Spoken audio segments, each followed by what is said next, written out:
ಬಿಡುವಿಡು ಇಂಥ ನುಡಿಗಳು ನನ್ನನ್ನು ಬಿಡು ಸಂಗರಗೆಂದು ಹರಿಗ ಕಳಾದ ನೋಡಲನ್ನು ಖಂಡಿಸಿ ಕೆಳಹುವ ಬಗೆ ನೋಡು.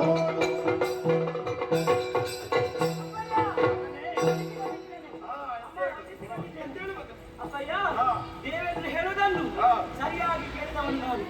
ಕೃಷ್ಣನಾದ ತಾರಕ ದೈತ್ಯ ಲೋಕಕಂಟಕನಾಗಿ ಮೆರೆಯುತ್ತಾ ಇದ್ದಾನೆ. ಅವನನ್ನು ವಧೆಯಾಗಬೇಕಂತಾದ್ರೆ ಶಿವನ ಮಗುವಿನಿಂದ ಮಾತ್ರ ಸಾಧ್ಯ ಅನ್ನುವ ಹಾಗೆ ಆಡಿದ್ದಾನೆ. ಯೋಚನೆ ಮಾಡಬೇಡಿ, ನನ್ನನ್ನು ಕಳುಹಿಸಿಕೊಡಿ. ನಿನ್ನಿಂದ ಸಾಧ್ಯವೇ? ಚಿಕ್ಕವನಗುದೆಂಬುದರ ಸುರರ ಸೊಕ್ಕುಗಳನೆ ಮುರಿದು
ಅನ್ನುವ ಹಾಗೆ ಆಡಿದವಾಗ ಸಣ್ಣವನ್ನೆನ್ನುವ ಹಾಗೆ ಹೇಳ್ತಾ ಇದ್ದೆ.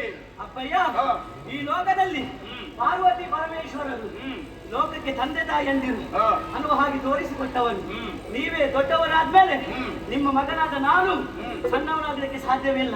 ನಾನು ಕೂಡ ದೊಡ್ಡವನೇ. ನಾನು ಕಲಿತಂತಹ ವಿದ್ಯೆಗೆ ಬಾಲಕನ ಅನ್ನೋದು ಇಲ್ವೇ ಇಲ್ಲ. ಒಂದೊಮ್ಮೆ ನಾನು ಕಳುಹಿಸಿಕೊಡಿ, ನನ್ನ ಪರಾಕ್ರಮ ಎಂದು ತೋರಿಸ್ತೇನೆ. ಮಗನೇ, ಅಯ್ಯೋ ಪಾರ್ವತಿ,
ಸೀತೆಗೆ ತಪ್ಪಿ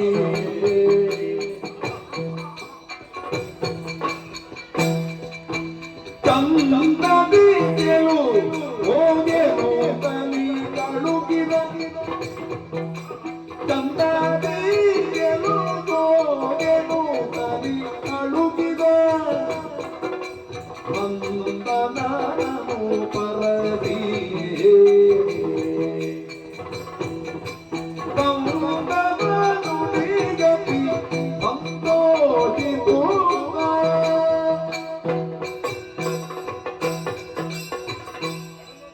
ಅಪ್ಪಯ್ಯ ನಿನ್ನದಾದಂತಹ ವೀರಾವೇಶವನ್ನು ನೋಡಿದಾಗ ಹಾ. ನಾನು ಆ ಕಾರ್ಯವನ್ನು ಮಾಡಿಯೇ ಮುಗಿಸುತ್ತೇನೆ. ನಾನು ನಿಮ್ಮ ಮಗ ಅಲ್ವೇ? ಸಂತೋಷ ಇಲ್ಲ. ಹಾ ಹಾ ನಿನ್ನದಾದಂತ ಮಾತು ಈಗ ಸಂತೋಷವಾಯ್ತು. ಹಾ. ಏನನ್ನು ಕೊಡುತ್ತೇನೆ ಹಾ. ನನ್ನನ್ನು ಕಳುಹಿಸಿ. ಹ್ಮ್ ಮಗನೇ, ಹಾ ಆ ದೇವೇಂದ್ರ ಮುಖ ನೋಡಿದ್ದಾನೆ. ಅದೇ ಬೇಸರದಲ್ಲಿದ್ದಾನೆ, ಕಣ್ಣೀರು ಸುರಿಸ್ತಾ ಇದ್ದಾನೆ. ನಗಾಡ್ತಾನೆ. ಹಾ ದೇವೇಂದ್ರ, ಈಗ ಸ್ವಲ್ಪ ಅಲ್ಲ, ಯಾರ ಮುಖ ನೋಡಿ ಬಂದದ್ದು ನೀನು? ಮಗುವಿನ ಮುಖ. ನಾವು ಮಗು ಕಳುಹಿಸುವುದಿಲ್ಲ ಅಂತ ಹೇಳಿದ್ರು ಮಗು ನಾನು ಹೋಗುತ್ತೇನೆ ನಮಗೆ ಧೈರ್ಯ ತುಂಬಿರ್ತಾರ. ಉಲ್ಲಾಸ ಉಂಟಲ್ವ ಪಾರ್ವತಿ, ನಿನ್ನ ಅಭಿಪ್ರಾಯ ಏನು? ಸ್ವಾಮಿ, ಹಾ. ಲೋಕದ ಒಳಿತಿಗಾಗಿ ಹಾ. ನಮ್ಮ ಮಗನೇನು ಕಳಿಸುವುದು ತಪ್ಪಲ್ಲ. ಹಾ. ಯಾಕೆ ಹೇಳಿ, ಹಾ. ಅವರ ಬಾಯಿಯಲ್ಲಿ ಆಡಿದಂತಹ ಮಾತು ನಾನು ಹೋಗಿ ಬರ್ತೇನೆ ಎನ್ನುವ ಹಾಗೆ ಹಾ. ಮಕ್ಕಳ ಪ್ರೋತ್ಸಾಹಿ ಯಾವ ಕಾರ್ಯಕ್ರಮ ನೀರಿರ್ತ ಬರ ಕೂಡ ಹಾ. ಕಳಿಸಿಕೊಳ್ಳಲೇಬೇಕು ಅವರನ್ನು. ದೇವೇಂದ್ರ, ಈ ನಮ್ಮ ಮಗನನ್ನು ನೀನು ಎತ್ತಿಕೊಂಡೇ ಹೋಗಬೇಕು. ಅಪ್ಪಯ್ಯ ನನ್ನನ್ನು ಬೇಗ ಕಳುಹಿಸಿಕೊಡಿ, ಮತ್ತೆ ಆಯ್ತು, ಹೆಸರು ಹೋಗ್ತಾರೆ. ಸರಿ ಸರಿ, ಹೌದಾ? ಎತ್ತಿಕೊಂಡೇ ಹೋಗಬೇಕು. ಹೇಗೆ? ಹೌದಾ? ನಿಮಗೆ ಅಪ್ಪಣೆಯನ್ನು ಕೊಟ್ಟಿದ್ದೇನೆ. ಬೇರೆ ಹಾಗೆ ಕೊಡ್ಬೇಕು. ಎತ್ತಿಕೊಂಡು ಹೋಗಬೇಕು. ಎತ್ಕೊಂಡು ಹೋಗು. ಜಾಗ್ರತೆ ಮಗನೇ, ನೀನು ಬಿಡು. ಜಾಗ್ರತೆ ಮಗನೇ. ಆಯ್ತಾ? ಜಾಗ್ರತೆ. ನೀನು ಕೊಡೋದು. ಅಲ್ಲ ನೀವು ಹೋಗಿ. ಕೆಲಸದ ಕೊಟ್ಟೆ ನನ್ನು ಬಿಡಬೇಕು. ನಾವು ಮಾತಾಡ್ತಾ ಮುಂದುವರಿಯೋಣ.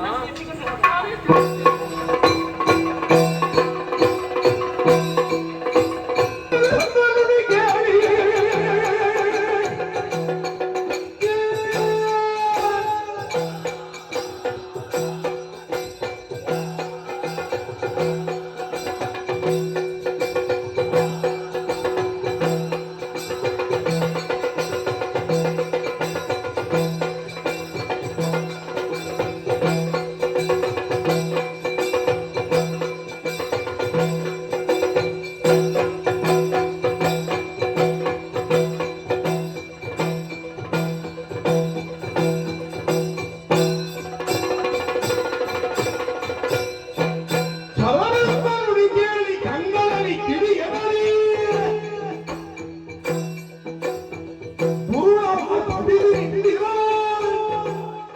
ವರಕಾಲ ನೇಮಿ ಸಂಬರ ಮುಖ್ಯ ದಾನವ ಪರಿಮಿತಮತಿ ಪರ ಕವರಿ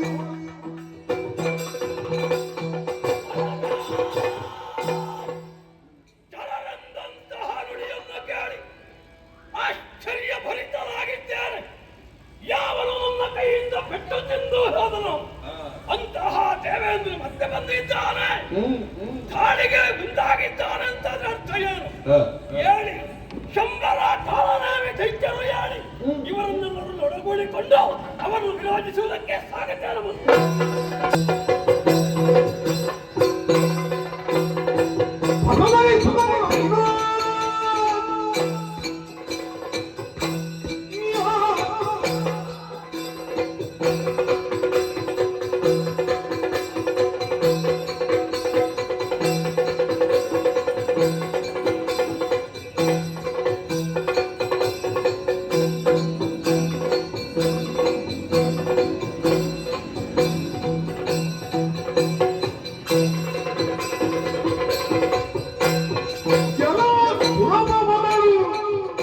ನಮ್ಮೊಡಲವಿಗೊಂಡು ಸೋತು ಹೋಗಿ ಸೇರಿ ಮರಳಿ ಬಂದು ಕಲಹ ಕೊದಗಿಲ್ಲ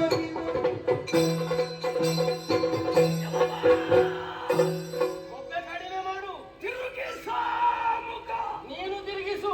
ಮಾನಸತ್ತವ, ಮರ್ಯಾದೆ ಇಲ್ಲದ ಎಲ್ಲ ನೀನೆ. ನಿನಗೆ ಬೇಕಾದಷ್ಟು ಔಷಧಿ ನೀಡಿದ್ದೆ. ನಿನ್ನ ಔಷಧಿ ನನಗೆ ಆಗುದಿಲ್ಲ. ಈಗಾಗುವುದಿಲ್ಲ ಅಂತ ಗೊತ್ತಾಯ್ತು, ಮತ್ತೆ ಬಂದಿದ್ದೀಯಲ್ಲ. ಮತ್ತೆ ಬರುವುದು ಯಾಕೆ? ಯಾಕೆ? ಔಷಧಿಗಾಗಿಯೇ. ಈ ಇಷ್ಟೆಲ್ಲ ಸಲ ನನಗೆ ಔಷಧಿ ನೀನು ಕೊಟ್ಟದ್ದು, ಈಗ ನಾನು ಕೊಡ್ಲಿಕ್ಕೆ ನಿನ್ನನ್ನು ಮಾತ್ರ ಅಲ್ಲ, ಮತ್ತೆ? ನೀನು ಕರೆದುಕೊಂಡು ಬಂದವನಿಗೆ ಒಟ್ಟಿಗೆ ಉತ್ತರ ಕೊಡ್ತೇನೆ. ಫಲವೇ ಕೂಡ ಕೇಳು ನೀನು. ಫಲವೇ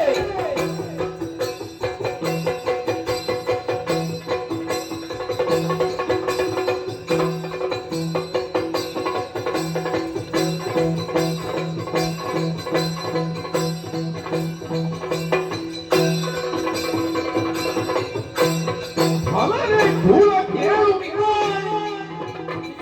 ಅಲೆಯ ಕಡಿಯುವವನಾಗಿ ಅವಹಕ್ಕಿಗ ನಿಂತೆಂದನ್ನು ತಿಳಿದುಕೊಳ್ಳೆನ.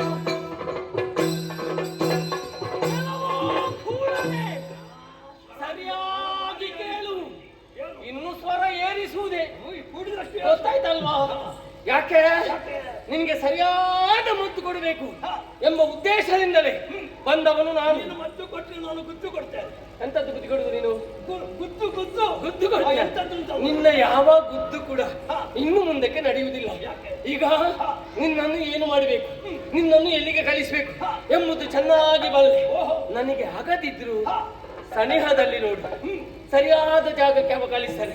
ಆದ್ದರಿಂದಲೇ ಹೇಳುತ್ತಿದ್ದೇನೆ, ನಿನಗೆ ಬದುಕಬೇಕಾ, ಬದುಕು ಆಸೆ ಉಂಟಾ, ದೇವಪೀಠ ಬಿಟ್ಟುಕೊಡು, ಹೋಗು ಭೂಲೋಕಕ್ಕೆ. ಒಳ್ಳೆಯ ದಿಕ್ಕಿನದ್ದು ಮತ್ತೆ ನೆನಪಿಸ್ತಾ.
ಒಂದು ಹೆಜ್ಜೆಯನ್ನು ಮುಂದೆ ಇರಿಸುವುದಕ್ಕೆ ಪ್ರಯತ್ನವನ್ನು ಮಾಡಿದರೆ ನಿನ್ನ ಕಾಲನ್ನು ಕಡಿದೇನು. ಏನಂತ ಆಲೋಚನೆ ಮಾಡಿದಿ? ಸ್ವರ್ಗಲೋಕಕ್ಕೆ ದಾರಿಯನ್ನು ಮಾಡಿ ದೇವತೆಗಳನ್ನೆಲ್ಲ ಯುದ್ಧದಲ್ಲಿ ಸೋಲಿಸಿ ಅಲ್ಲಿ ಅಧಿಕಾರ ಪೀಠವನ್ನು ವಶ ಮಾಡಿದವನು ನೀನು. ಅಷ್ಟು ಮಾತ್ರವಲ್ಲದೆ ಸಾಧು ಸಜ್ಜನರಿಗೆ, ಋಷಿ ಮುನಿಗಳಿಗೆ, ಗರ್ಭಿಣಿ ಸ್ತ್ರೀಯರಿಗೆ ಕಷ್ಟವನ್ನು ಕೊಟ್ಟವನು, ಪಂಚಮಹಾಪಾತಕವನ್ನು ಮಾಡಿದವನು. ನಿನ್ನನ್ನು ವಿಚಾರಿಸುವುದಕ್ಕೆ ಬಂದವನು ಸಾಮಾನ್ಯನಲ್ಲ, ಶಿವನ ಮಗ ನಾನೇ ಷಣ್ಮುಖ.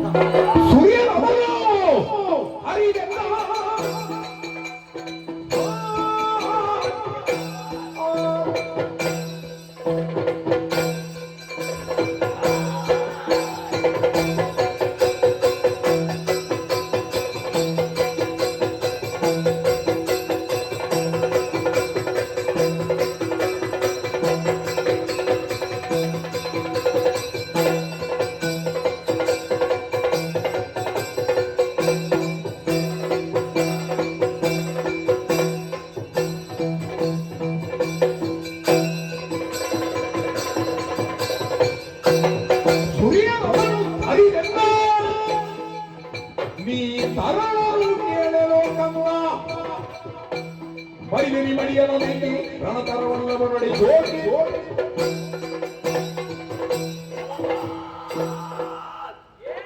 ನಿನ್ನ ಮುಂದೆ ಸ್ವರ ಏರಿಸಿ ಮಾತಾಡುವುದಕ್ಕೂ ಹೆದರಿಕೆ ಆಗ್ತದೆ. ನನಗೆ ಹೆದರಿಕೆ ಆಗುದಿಲ್ಲ. ಇರುವುದು ಬೆರಳಿನಷ್ಟು ಉದ್ದ, ಆದರೂ ಎಲ್ಲರಿಗೂ ಇಲ್ಲದ ಹಾಗೆ ಬ್ರಹ್ಮನಿಗಿಂತಲೂ ಒಂದು ಮೆಟ್ಟಿಲು ನೀನು ಬೇರೆ, ಅವನಿಗೆ 4 ಮುಖ, ನಿನಗೆ ಹಾಗಲ್ಲ 6 ಮುಖ.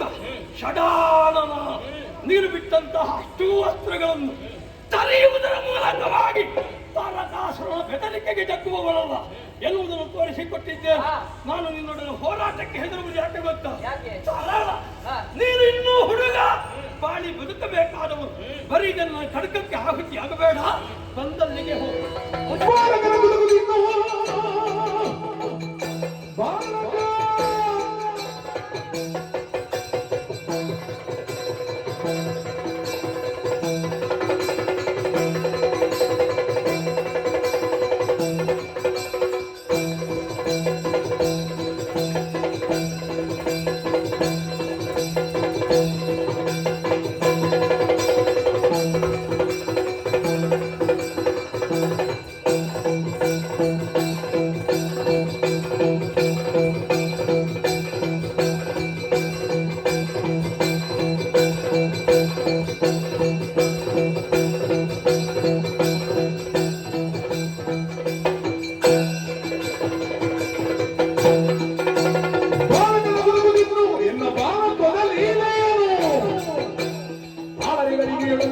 ಜ್ಞಾನ ಜಾಲದಿ ತೋರಿದೆ ನಾನು ಯುದ್ಧಕ್ಕೆ ಬಂದವನು ನಾನು ಬಾಲಕ ಅನ್ನುವಂತಹ ದಾಸರ ಬೇಡ. ನಿನ್ನ ಸೇನೆಯಲ್ಲಿದ್ದವರನ್ನು ಸರಿಯಾಗಿ ನೋಡಿದೆ, ಎಲ್ಲರನ್ನು ಕೊಂದಿದ್ದೇನೆ. ಕೆಲವರೆಲ್ಲ ಓಡಿ ಹೋಗಿದ್ದಾರೆ. ನಿನಗೆ ಬದುಕಬೇಕಾದ ಆಶೆ ಇದ್ರೆ ನನ್ನ ಕಾರ್ಯ ಶಿಶು ಹತ್ಯೆ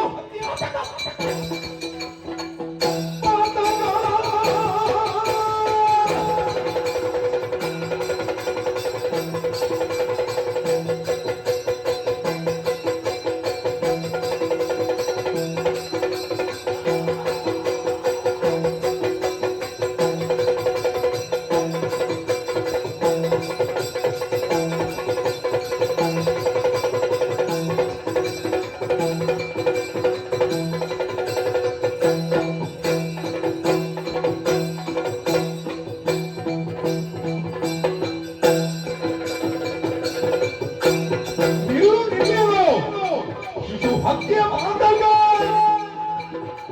ಅಲ್ಲದೇನು ತಾನಿ ಬಿಟ್ಟಿದಾಗೆ ನಮ್ಮೆಲ್ಲರ ನುಡಿ ಎನ್ನೆಯೋ ಏನು ನಿಜವಾಗಿಯೂ ಆಯುಧ ಎತ್ತುವುದಕ್ಕೆ ಮನಸ್ಸಿಲ್ಲ. ಯಾವಾಗ ನೀನು ತಾನು ಶಿವಸುದ್ದ ಎನ್ನುವಂತಹ ಮಾತುಗಳನ್ನು ಆಡಿದೆಯಾ ಕರ ಮುಗಿಯಬೇಕು ಅಂತಾಗುತ್ತದೆ. ಆದರೆ ನೀನು ನಿಂತಹ ಕೊನೆ ನೋಡಿ ಆಶ್ಚರ್ಯಚಕಿತನಾದೆ. ಯಾಕೋ ಬಾಣಗಳನ್ನು ಬಿಡುತ್ತಿರುವೆ, ಸುರಾಸುರನ ಬಗ್ಗೆ ತಾರತಮ್ಯವನ್ನು ಹೊಂದಿರುವೆ. ಯಾವರನ್ನು ನಾನು ಆರಾಧಿಸುತ್ತಿದ್ದೇನೋ ಅಂಥವನ ಮಗನಾಗಿ ಬಂದು ತಾರಕಾಸುರನನ್ನು ಕೊಲ್ಲುತ್ತೇನೆ ಎನ್ನುವ ಹಾಗೆ ಹೇಳುತ್ತೀಂತಾದರೆ ನಾನು ಆಲೋಚನೆ ಮಾಡಬೇಕು. ಹೆದರುವುದು ಯಾವುದಕ್ಕೆ ಗೊತ್ತಿಲ್ಲ. ಶಿಶು ಹತ್ಯೆಗೆ ಇಷ್ಟರವರೆಗೆ ಮಾಡಿದ್ದ ಅಂತಿರಲಿ ಶಿವನ ಮಗನಾದಂತಹ ನಿನಗೆ ಬದುಕುವ ಆಶೆ ಉಂಟಾ? ನಾನು ಬದುಕನ್ನು ಕೊಡ್ತೇನೆ. ಅಧರ್ಮದ ಕೆಲಸವನ್ನು ಬಿಡು, ಒಳ್ಳೆಯ ಕೆಲಸವನ್ನು ಅದು ಆಗುವುದಿಲ್ಲ. ನಾನು ಮಾಡಬೇಕಾದ್ರೆ ಮಾಡ್ತೇನೆ. ಕೇಳುವುದಕ್ಕೆ ಬಂದರೆ ಇದೇ ಬಾಣದ ತುದಿಯಿಂದ ಎತ್ತಿ ಕೈಲಾಸಕ್ಕೆ